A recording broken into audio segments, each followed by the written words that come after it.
What is up, everybody? Welcome back. In this video, I have a little tutorial for you. We are going to look at levels adjustments and some really powerful things you can do with a pretty simple tool.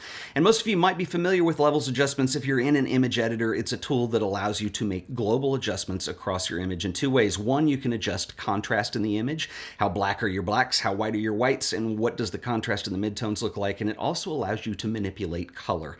And the second part, when you're talking about color, is something that I don't see a lot of people doing. There's some really powerful things you can do. And so I want to jump right in. Before we get into the ninja moves here, I do want to talk about the levels adjustment tool and how it works. So right now I am in Capture One. And if you were working in Capture One also, you are going to find the levels tool. Over on the left-hand side is all of your adjustment tabs. And if you go to the exposure tab, which is this fourth one over, you are going to find it. If you scroll down, you'll see the levels adjustment down here. And if you don't see it here, you can add it. If you right click anywhere in here and you can say add tool and you can go up and select levels. So anyway, once you have this up, this is what it looks like. You have a histogram that runs down the middle, and there are three lines here, and these are the adjustments that we are going to make. Now, typically when you are in image editing, there are three areas of the image that we refer to on a global scale. There's the shadows, and this is the darkest part of your image. We have the highlights. These are the brightest parts of your image, and the midtones fall between. And typically when you adjust your midtones, that's how you're going to adjust the overall global contrast of the image. And so that's what these represent. Over on the left-hand side, this is your shadows, and you see those in the histogram. And your midtones are in the middle, your highlights are all the way on the right. You're going to see this little orange arrow that jumps around like a seismograph or something in the middle. And what that's doing is when I move my cursor over various parts of the image, it's showing me where that is on the histogram, which could be useful if you're trying to figure out if there's some shadow detail that you want to recover, highlight detail or something like that, or if you know a mid-tone point that you want to move to.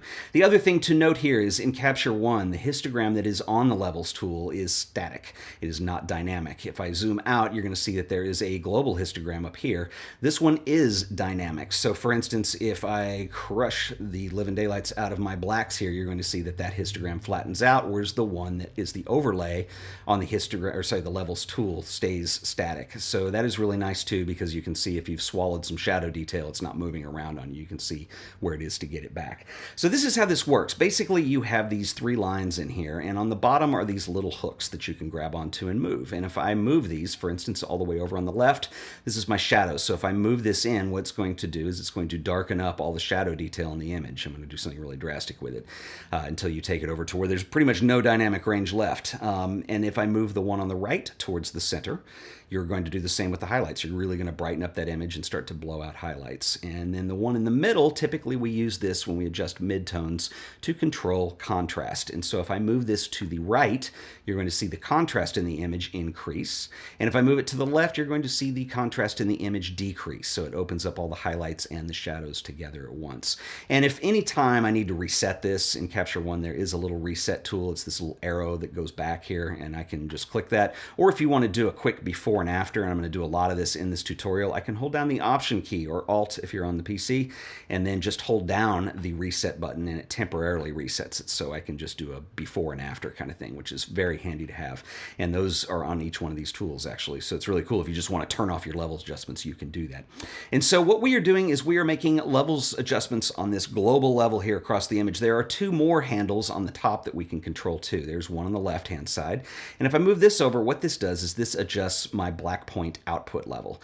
And so what I'm doing is you can see how the image starts to fade out and look milky. It's raising up the output level for the blacks in the image. So it's going to make sure that they don't go below a certain gray. And you can do the same for the highlights, where you make sure that white is not exactly pure white. This is particularly useful in printing. So if you're printing an image on paper and you've got like a white background and you still want to see where the edge of the paper is, where the matte would lie, then you can make it so it's not exactly a pure white. So that's one thing that can be handy. You can also brighten up your image if it's too dark using the output levels. But we're actually going to use them in the color adjustments too. So now that you kind of see how the levels tool works here, you're going to notice that we have had this little RGB tab selected this whole time. That means that we're doing it globally to all three color channels. We can also do this on a per channel basis. So we have red, we have green, and we have blue. So what this does is it allows us to make adjustments on a per channel basis. And so what we can do is only affect the red channel or the green channel or the blue channel. And this is where a lot of power comes into play. So what I'm going to do here is I'm going to select the red channel. What I'm going to do is I'm just going to adjust the midtone. So we're going to adjust the contrast in the red channel. Now, if I decrease the contrast in the red channel, you are going to see that in fact the image does become very red because I'm adding adding a bunch of reds into the midtones. If I increase the contrast, so if I move this towards the right-hand side, you're going to see that it does the opposite. You're going to say, Ted, that's not red, that is like light blue. Actually, it is cyan. And what you're seeing here is that actually we have two colors that we're balancing out in each channel. And so the opposite of red in our RGB model here would be cyan. The opposite of green in the green channel would be magenta, and the opposite of blue would be yellow. So we are actually able to manipulate 6 different colors and achieve a balance between those, not only on a global level, but also just in the shadows, just in the highlights, or we can affect the midtones, or we can mix and balance therein. And this is where this gets really powerful. So let's say, just with our example image here, this was, I shot this outdoors, it was in autumn, and let's say that I want to make this feel warmer or cooler. Well, there's ways we can adjust this. If I go over to the blue channel, and this is where a lot of the power is going to happen, let's just say we're just going to adjust the highlights. So the light in here, it's kind of towards the end of the day, and we've got kind of a yellow light coming anyway, and I really want to cool it down. I want this image to feel a lot colder. What I'm going to do is I'm going to add some blues into my highlights, and so that's probably a little too drastic. We're going to back off. A lot of these adjustments, you're going to realize that subtlety is the key. So I have made this feel a lot cooler, and so I'm going to bring that back. Now the opposite, if I want to add yellow into my highlights or warm them up, what I'm going to do is I'm going to adjust the output level on the highlights, and this is going to be at the top. And so what I'm going to do is just my output level, I'm going to bring that down, and you can see that what I'm doing is I'm adding yellow, so that makes them warmer. Now, one thing I will say about warming up an image or cooling down an image is you're probably saying, Ted, you can do this in the white balance, and you're right, you can, but what we're doing is we're actually applying this on a color level, which allows us to have a little more finite control over it. And I think just using one channel to do anything is going to give you kind of a one-dimensional result. I kind of prefer to use 2 if I can. So what I want to do is, if I want to make this image cooler, I'm going to add some blues to the highlights a little bit, but I also want to add some cyans in there as well, because that's actually more what the color of the sky is going to be. And you can see that that has an effect. So what we're going to do is add a little bit of blue. And remember, cyan is the opposite of what? It would be red. So we're going to go into the red channel, and I'm going to adjust the output level this time because I don't want to add red. I want to add cyan. So we're going to bring that in just a little bit, and you can see that that cooled up the image quite a bit. It's a lot cooler now. So if I do a quick before after, I'm going to alt click on the reset button, and there's before, here's after, before, after. You can see it cooled it down quite a bit. Let's reset that and let's warm it up this time. So remember, I don't want to add just one channel. So what we're going to do is we're going to add some yellows from the blue channel, and I'm also going to add some reds in, because red and yellow will kind of equate to orange, and that's kind of what I'm going for here. So what we'll do is we'll go to the blue channel. We want to not add blue, we want to add the opposite yellow. So I'm going to adjust the output level at the top, and we're going to bring in, so make those a little more yellow, and then I'll go over to the red channel, and then what we want to do is add red. So I'm not going to adjust the output. This is the red channel, so we'll adjust the highlights here, and there we are warming it up. So that's a lot warmer. So if I do a quick before and after, alt click, before, after, I am able to control the warmth of the image. Now I'm just affecting the highlights. Perhaps you want to work on the shadows. You need to warm up your shadows or your midtones. You have all of those options here in the Levels tool. Let's take this a step further. One of the things that is important to me in terms of how I interpret color in the images that I make is that I come from the film era, and film had a huge impact on the way that I want colors to look in the end. And it's interesting because I think we're at a point right now where there's a lot of photographers who fall into the same category. So emulating what we see in film is actually something that is difficult to do in the digital world, because technically we have more dynamic range out of cameras than we used to. We have more color options, and it's constantly improving as time moves forward. And so what we're having to do is kind of go backwards a little bit, because you have to remember that film was a physical emulsion with a chemical process that was added to it. And it was never perfect. As much as, like, I think engineers in those days were always trying to create more quote-unquote accurate colors, the reality is that film was always an interpretation of what we would see in the real world. And that's not a bad thing at all. I think that's a really important thing. And I think in terms of the way I edit images, I always want color to be there for a reason. I don't want it just to be a flat color image. I want the colors to do something. And so a lot of times there is kind of a film look that I want to have that's in place. And back in its heyday, there were literally hundreds of film types that you had at your disposal that you could purchase. And now it's a lot less, but you still have options. But knowing what you're going for in terms of different looks can be important. And I'm going to switch over to another image because we have a lot of shadows here. And for instance, there are Kodak emulsions that give kind of what people consider to be a Kodak look. And there's actually a couple different ones. But if you take something like Portra or even like a cinema film like Vision 3, and they have a little bit of a magenta cast in the shadows at times. And then also they're kind of also known for their kind of creamy, rich highlights. So you have some little bit of yellow highlights and you have some magenta shadows. So if I take an image and I want to interpret it and give it a little bit of that Kodak look, that's one of the things that I can do. So what I'm going to do is go to my green channel, and I'm going to grab the output, sorry, I'm going to grab the shadows level here, because this will give us magenta in our shadows. Now if I crank these up, they just flat go purple, and that's not what we want. We just want a slight magenta cast. So I'm going to bring in just a little bit. And then the other thing I'm going to do is I'm going to give it the creamy highlights by going to the blue, adjusting the output because I want yellow, not blue. So we're going to bring that out just a little bit. And I might go to my red channel and bring in just a little bit of reds at the top too, just to balance that out. That's going to go a little bit orange, but you know, it'll warm it up. Okay, so more or less this is the look we're going for. So if I do a quick before and after, here's before.